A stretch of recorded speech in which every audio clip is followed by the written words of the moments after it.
Reka nongere mbashimire nongere mbahe kaze mwe mukomeza gukurikirana ibiganiro bya Yawe TV. Ndagushimira wakanze subscribe, ugakanda like, ugakanda share ndetse ukabasha gukanda na comment. Reka ngusuze wowe utuye mu bihugu bigiye bitandukanye, hano mu Rwanda, amajyepfo, amajyaruguru, iburasirazuba, iburengera bwaryo, ndetse na hano mu mujyi wa Kigali. Reka nawe ngushimire wowe uri bwota amasimbi, wowe wabashije gukanda subscribe kuri Yawe TV kugira ngo ujye ubasha gukurikirana ibiganiro byacu umunsi ku munsi ndetse n'isaha ku yindi.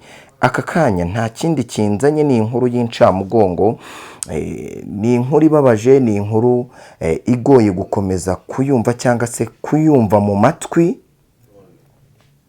Ni inkuru ibabaje cyane, ni inkuru y'umuntu mwari mumenyereye muri industry nyarwanda cyangwa se mu gusetsa abantu cyangwa se mu gukina filimi zigiye zitandukanye. Ni umugabo witwa Big Boss. Rest in peace Big Boss. Ni umugabo mwagiye mumenya ku mbuga nkoranyambaga zigiye zitandukanye. Ni umugabo twamenye, umugabo usetsa, umugabo ufite ibiro bidasanzwe, umugabo wikundira kurya, umugabo wikundira agacupa, umugabo ukunda abantu. Filozofi twaganiyeho turashize none filozofi komeza Big Boss. Filozofi wajya ngo ntamenya bite. Uyu mugabo witwa Big Boss twamumenye ku mbuga nkoranyambaga. Ni umugabo uvuka mu karere ka Rubavu ahazwi nk'Igisenyi. Ni umugabo mwagiye mubona bwa mbere, abamubonye cyangwa se nge wamubonye namubonye ku biganiro akoranye na Manibu, avuga uburyo ibirafite, uburyo abantu bamufata. Rero Big Boss yapfuye muri iri joro, yapfuye ku itariki ya 7, ku itariki ya 8 mu ijoro saa 10. Ni inkuru yatangajwe n'uwari manager we witwa Vidi Frank. Yanditse ku mbuga nkoranyambaga avuga ati, indi nkuru ibabaje y'incamugongo, Big Boss umukinnyi wacu muri filime ubutumwa bugufi yitabye Imana ahagana ku isaha ya saa 10 za mu gitondo. Byemejwe na murumuna we ubwiwe mu kanya gashize. Yapfuye ryari Vidi? Mu gitondo saa 10. Baba we. Big Boss arya aba ku Gisenyi. Sha ubundi umva bicanze bintesheje nk'umutwe kabisa. Yaramaze iminsi yararwaye, arakiruka. Ejo bundi mu gihe cy'imitingito azana umugore n'abana, buriya bari i Kigali. Ubwo ngubwo barabazana bahunze imitingito. Ku wa 2 nibwo mujyanye kwa Manibu kugira ngo amuhe interview. Yari yanorohewe, yakize rwose. Ubwo rero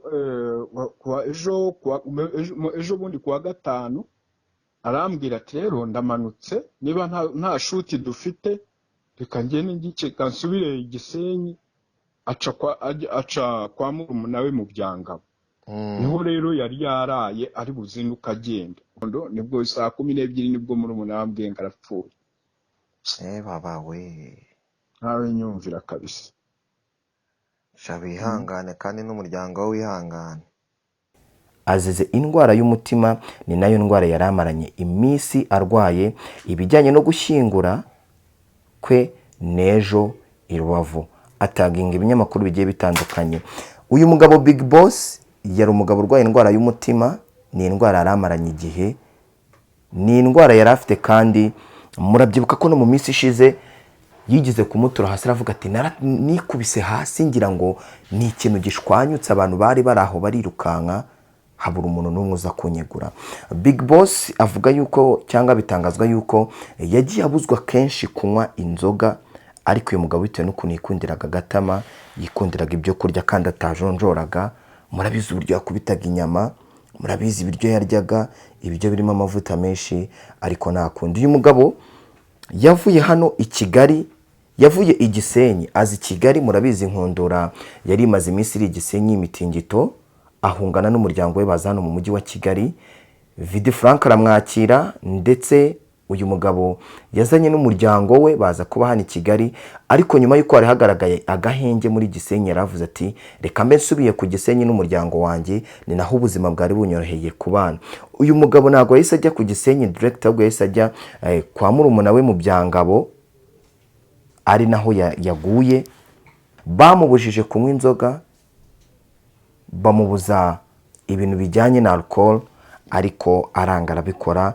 Ati bishobore kubaho yaraye bamuhaye inzoga akanywa inzoga bikarangira ashize mu mwuka.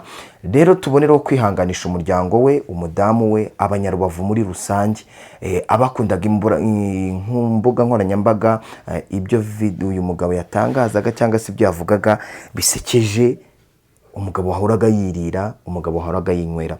Umuryango wa Yawe TV muri rusange turavuze ngo rest in peace, rest in peace. Uwiteka Imana akwakire mu bayo. Sinagenda navuze aka kantu, iyo muganga kubujije ngo iki kintu ntukagikore, wakabyarawe, nimba kubujije kurya umunyu wiwurya, niba kubujije kurya amavuta wiyarya, niba kubujije kunywa inzoga wibikora, kuko ntago aba kwanze ahubwo abagukunze, kandi ni inama aba yabasha kukugira kugira ngo ubuzima bwawe bubashe kugenda neza. Rero turabashimiye mwe mwese mukomeza kubana natwe, turabashimiye mwe mwakunze gukurikirana Big Boss, aho uherereye, aho ufite wafasha umuryango wa Big Boss. Icyo wakora cyose kugira ngo umuryango wa Big Boss ubashe kubaho, murabizi niwe warutunze umuryango, murabizi niwe wakoraga ibintu byinshi bigiye bitandukanye kugira ngo atunge umuryango we.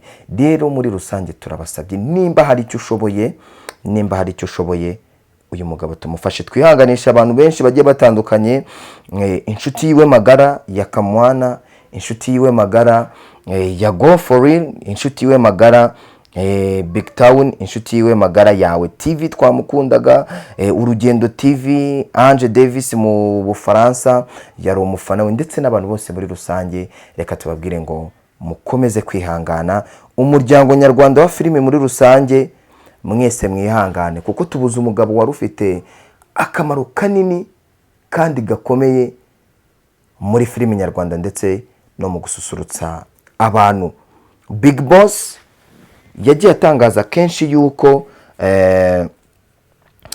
yaba yari mu bantu bagize uruhare mu kurwanira igihugu cyacu, yari umudemobe. Yajyaga kenshi akunda kubivuga, anavuga ati ibi biri uburyo byaje nanjye simbizi, siko navutse, ahubwo uko iminsi yagendaga ikura nanjye nuko nagendaga ngire ibiro bidasanzwe.